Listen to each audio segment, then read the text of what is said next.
The Piano Concerto No. 1 in B-flat minor, Op. 23, was composed by Pyotr Ilyich Tchaikovsky between November 1874 and February 1875.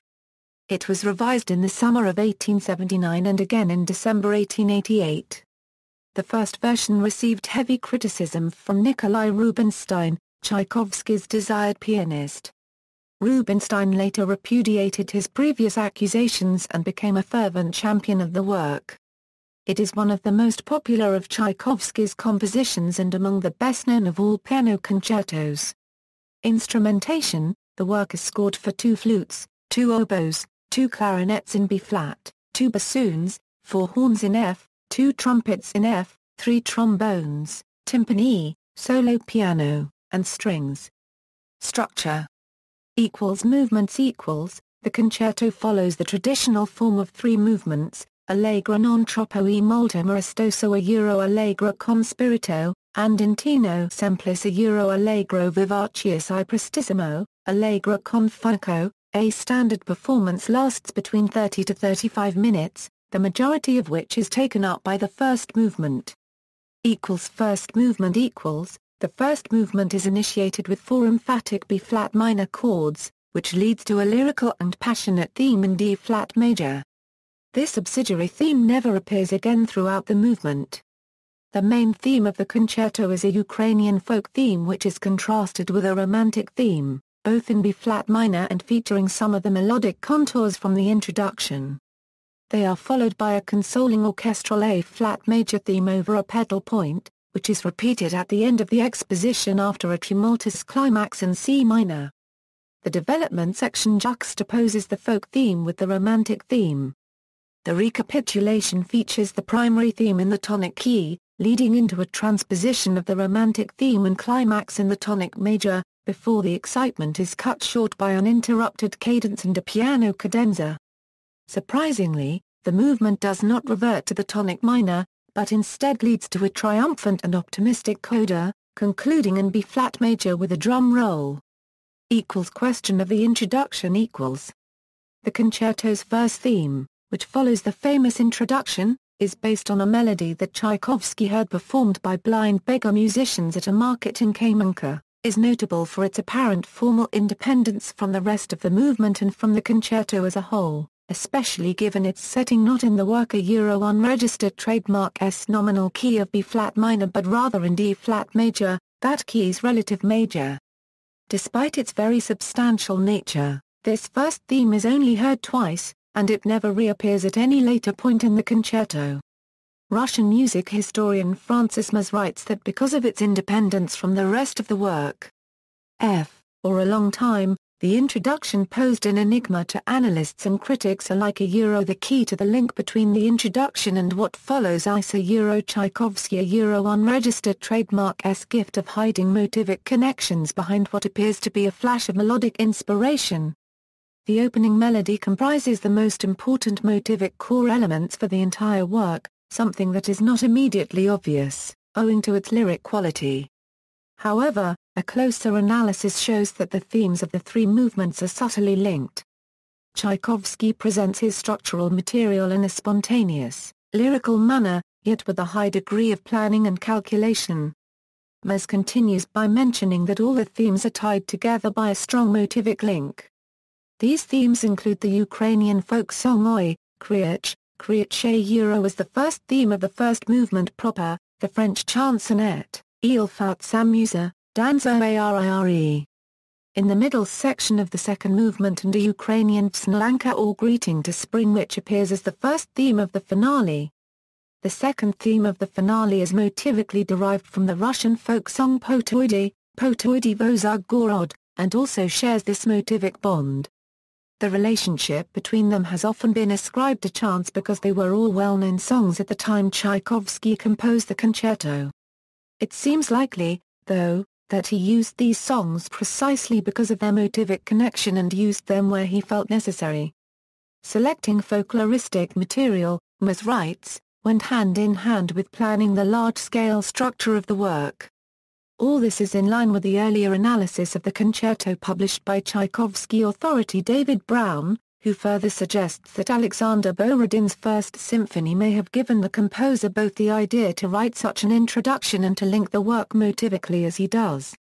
Brown also identifies a four-note musical phrase ciphered from Tchaikovsky's own name and a three-note phrase likewise taken from the name of soprano Dower copyright Sierra copyright Arta T, to whom the composer had been engaged some years before. Second movement equals, the second movement, in D-flat major is marked Andantino Semplice, which lends itself to a range of interpretations. The World War II-era recording of Vladimir Horowitz and Arturo Toscanini completed the movement in under 6 minutes. Towards the other extreme, Lang Lang recorded the movement, with the Chicago Symphony Orchestra and Daniel Barenboim, in 8 minutes. The movement is in ternary form. After a brief pizzicato introduction, the flute carries the first statement of the theme. The flute's opening four notes are A flat E flat Fa A flat, while each other statement of this motif in the remainder of the movement substitutes the F for a B flat. The British pianist Stephen Hough suggests this may be an error in the published score, and that the flute should play a B flat. After the flute's opening statement of the melody, the piano continues and modulates to F major. After a bridge section, two cellos return with a theme in D-flat major and the oboe continues it. The A section ends with the piano holding a high F major chord, pianissimo. The movement's B section is in D minor and marked allegro vivace assai, or prestissimo, depending on the edition. It commences with a virtuosic piano introduction before the piano assumes an accompanying role and the strings commence a new melody in D major. The B section ends with another virtuosic solo passage for the piano, leading into the return of the A section.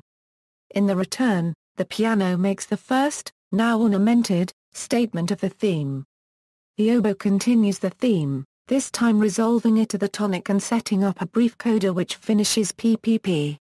Third movement equals, the third movement is marked allegro con fuoco, and involves the interchange between two principal themes roughly in an ababab structure.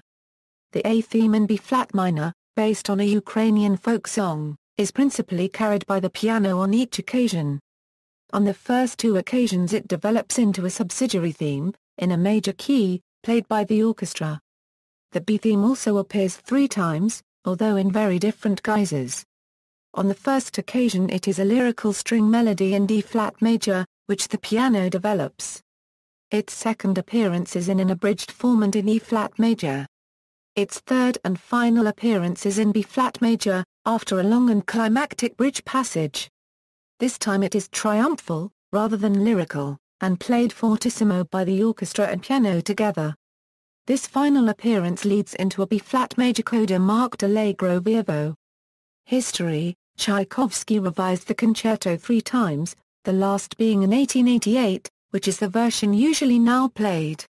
One of the most prominent differences between the original and final versions is that in the opening section, the octave chords played by the pianist, over which the orchestra plays the famous theme, were originally written as arpeggios. The work was also arranged for 2 pianos by Tchaikovsky, in December 1874. This edition was revised December 1888. Disagreement with Rubinstein there is some confusion regarding to whom the concerto was originally dedicated. It was long thought that Tchaikovsky initially dedicated the work to Nikolai Rubinstein, and Michael Steinberg writes that Rubinstein's name is crossed off the autograph score. However, Brown writes that there is actually no truth in the assertion that the work was written to be dedicated to Rubinstein. Tchaikovsky did hope that Rubinstein would perform the work at one of the 1875 concerts of the Russian Musical Society in Moscow. For this reason he showed the work to him and another musical friend, Nikolai Hubert, at the Moscow Conservatory on December 24, January 5, 1874, 1875, just 3 days after finishing its composition. Brown writes, "This occasion has become one of the most notorious incidents in the composer's biography." 3 years later Tchaikovsky shared what happened with his patroness, Nadezhda von Meck. "I played the first movement. Not a single word, not a single remark. if you knew how stupid and intolerable is the situation of a man who cooks and sets before a friend a meal, which he proceeds to eat in silence. Oh, for one word, for friendly attack, but for God's sake one word of sympathy, even if not of praise. Rubinstein was amassing his storm, and Hubert was waiting to see what would happen, and that there would be a reason for joining one side or the other. Above all, I did not want sentence on the artistic aspect. My need was for remarks about the virtuoso piano technique. R's eloquent silence was of the greatest significance. He seemed to be saying, "My friend, how can I speak of detail when the whole thing is antipathetic?" I fortified myself with patience and played through to the end. Still silence. I stood up and asked, "Well?" Then a torrent poured from Nikolai Grigorievich's mouth, gentle at first, then more and more growing into the sound of a Jupiter tonana. It turned out that my concerto was worthless and unplayable. Passages were so fragmented, so clumsy, so badly written that they were beyond rescue. The work itself was bad, vulgar. In places I had stolen from other composers. Only 2 or 3 pages were worth preserving. The rest must be thrown away or completely rewritten. Here, for instance, "These a euro now, what's all that? And this? How can anyone?" etc., etc. The chief thing I can't reproduce is the tone in which all this was uttered. In a word, a disinterested person in the room might have thought I was a maniac, a talented, senseless hack who had come to submit his rubbish to an eminent musician. Having noted my obstinate silence, Hubert was astonished and shocked that such a ticking off was being given to a man who had already written a great deal and given a course in free composition at the conservatory, that such a contemptuous judgment without appeal was pronounced over him, such a judgment as you would not pronounce over a pupil with the slightest talent who had neglected some of his tasks. Then he began to explain Ng's judgment, not disputing it in the least but just softening that which His Excellency had expressed with too little ceremony. I was not only astounded but outraged by the whole scene.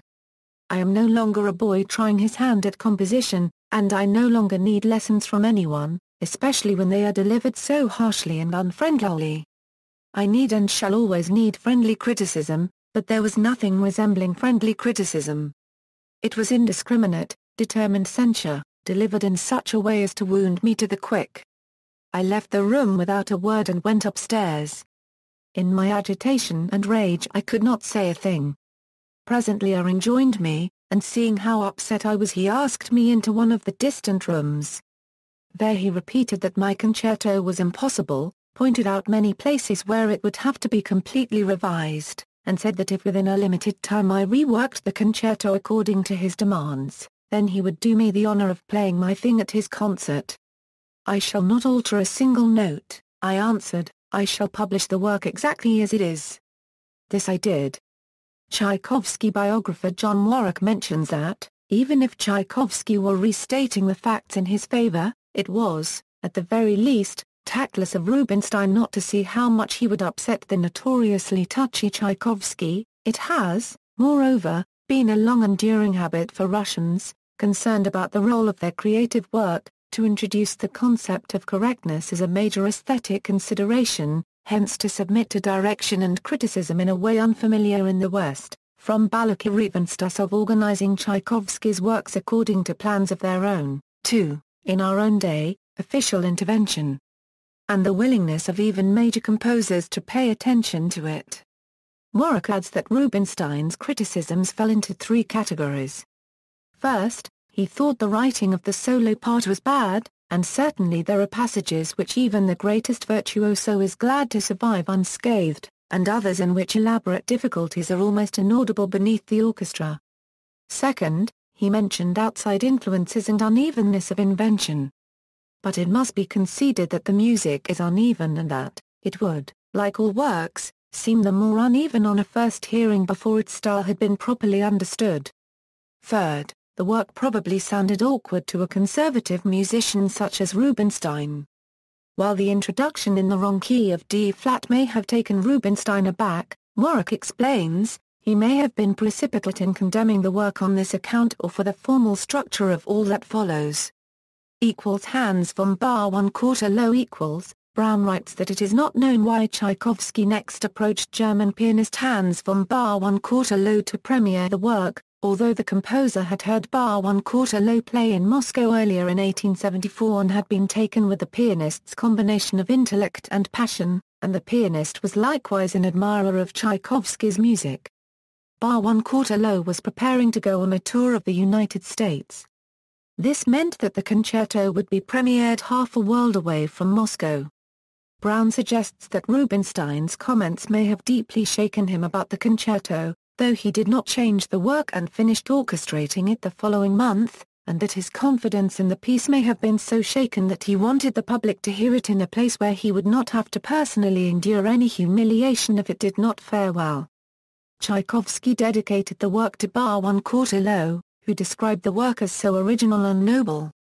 The first performance of the original version took place on October 25, 1875 in Boston, conducted by Benjamin Johnson Lang and with Bar 1/4 low as soloist. Bar 1/4 low had initially engaged a different conductor, but they quarreled, and Lang was brought in at short notice. According to Alan Walker, the concerto was so popular that Bar 1/4 low was obliged to repeat the finale, a fact that Tchaikovsky found astonishing. Although the premiere was a success with the audience, the critics were not so impressed. One wrote that the concerto was hardly destined to become classical. George Whitefield Chadwick, who was in the audience, recalled in a memoir years later, "They had not rehearsed much and the trombones got in wrong in the A-2-1 registered trademark in the middle of the first movement, whereupon Bar 1/4 low sang out in a perfectly audible voice, 'The brass may go to hell.'" However, the work fared much better at its performance in New York City on November 22, under Leopold Damrosch. Interestingly, Benjamin Johnson Lang himself appeared as soloist in a complete performance of the concerto with the Boston Symphony Orchestra on February 20, 1885, under Wilhelm Jurek. Lang previously performed the first movement with the Boston Symphony Orchestra in March 1883, conducted by Georg Henschel, in a concert in Fitchburg, Massachusetts. The Russian premiere took place on November 1, 1875 in St. Petersburg, with the Russian pianist Gustav Kross and the Czech conductor Eduard Napravnik. In Tchaikovsky's estimation, Kross reduced the work to an atrocious cacophony. The Moscow premiere took place on November-December 3, 1875, with Sergei Tenuev as soloist. The conductor was none other than Nikolai Rubinstein, the same man who had comprehensively criticized the work less than a year earlier. Rubinstein had come to see its merits, and he played the solo part many times throughout Europe. He even insisted that Tchaikovsky entrust the premiere of his second piano concerto to him, and the composer would have done so had Rubinstein not died. At that time, Tchaikovsky considered rededicating the work to Tenuev, who had performed it splendidly, but ultimately the dedication went to von Bar 1/4 low. Despite his declaring to Rubinstein that he would publish the concerto exactly as it stands, in 1876 Tchaikovsky happily accepted advice on improving the piano writing from German pianist Edward Dannreuther, who had given the London premiere of the work, and from Russian pianist Alexander Siloty several years later.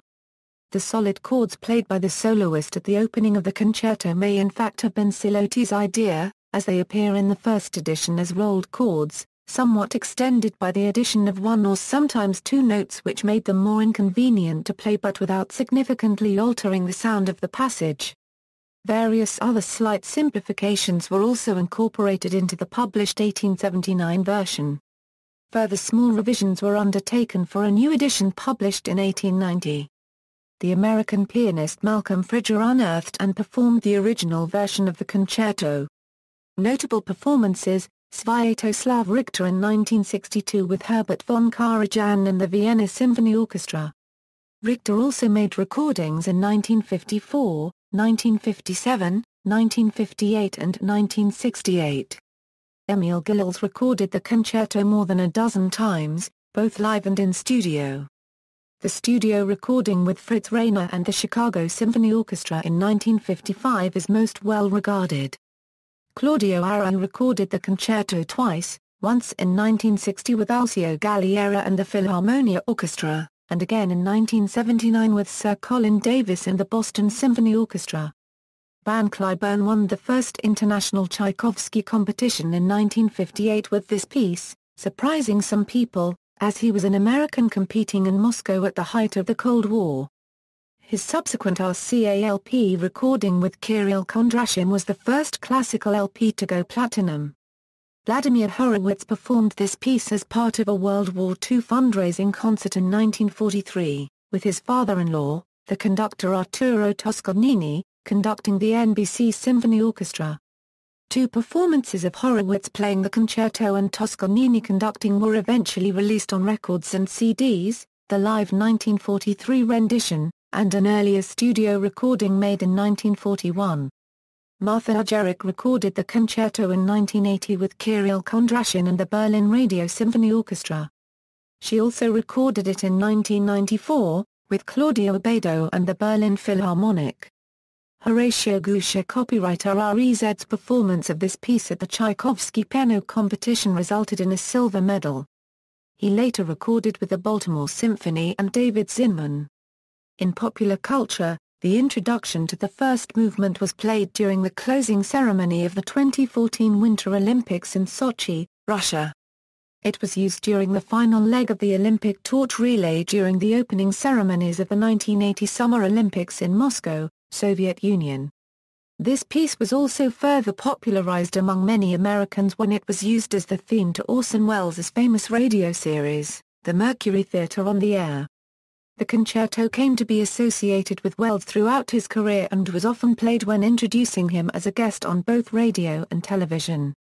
The main theme was also made into a popular song titled Tonight We Love, by band leader Freddie Martin in 1941. The opening bars of the concerto were played in a Monty Python's Flying Circus sketch in which a pianist struggles, like Harry Houdini, to escape from a locked bag and other restraints, but is nevertheless able to pound away at the keyboard. It was also played by the Royal Philharmonic Orchestra while it went to the bathroom. The concerto is used for the opening credits of 1941's The Great Lie, and is played by Mary Astor's character Sandra Kovac at the end of the movie. The concerto was played by classical pianist and comedian Oscar Levant backed with a full symphony orchestra in the 1949 MGM musical film The Barclays of Broadway.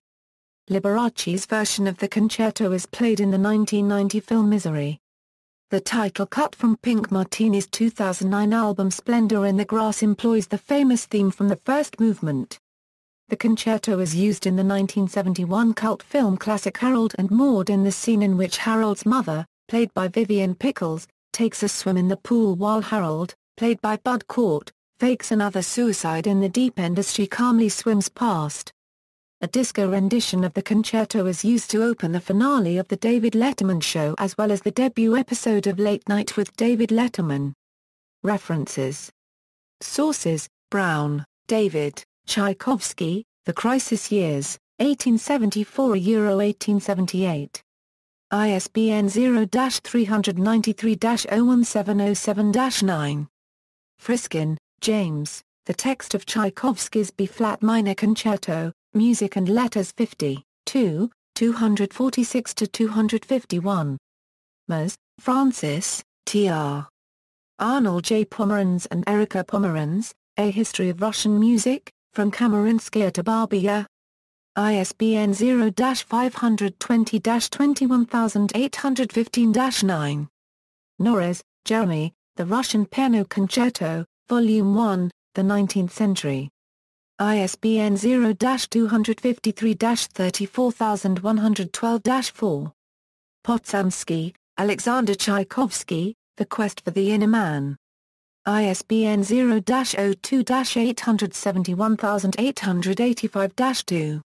Steinberg, M. The Concerto, A Listener's Guide, Oxford. ISBN 0-19-510330-0. Warwick, John, Tchaikovsky. ISBN 0-684-13558-2. External links: Piano Concerto No. 1, Scores at the International Music Score Library Project, Tchaikovsky Research.